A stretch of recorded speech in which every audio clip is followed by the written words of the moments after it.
আসসালামু আলাইকুম। আমাকে আমার এক দুবাই প্রবাসী বন্ধু মেসেজ দিয়েছে যে ইউরোপ কান্ট্রি অথবা দেশের বাহিরে যে আন্দোলনগুলো হয় শুধু প্লে কার্ড নিয়ে জাতিসংঘ অথবা যে দেশের সরকার প্রধান আছে তাদের বাসভবনের সামনে প্লে কার্ড নিয়ে দাঁড়ায় থাকে, তাদের আন্দোলন সেটাই, অথচ বাংলাদেশে নাকি ভাঙচুর এবং অগ্নিসংযোগ দিয়ে আন্দোলন করে।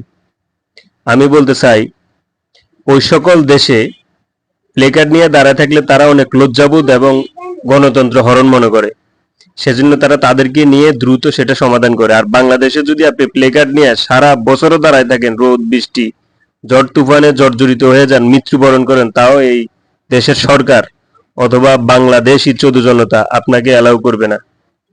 জ্বালাও পোড়াও দিয়ে এই দেশের সৃষ্টি হয়েছে, জ্বালাও পোড়াও ভাঙচুর দিয়ে এই দেশের জন্ম হয়েছে।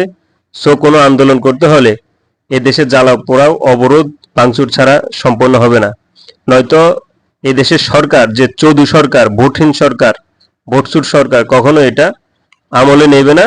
ছাত্রদের আন্দোলন কখনো সে গ্রাহ্য করে এটা সমাধান করবে না। সো ছাত্রদের যে অবরোধ আন্দোলন, এটা যৌক্তিক এবং যুক্তিসঙ্গত। ধন্যবাদ বন্ধু তোমাকে।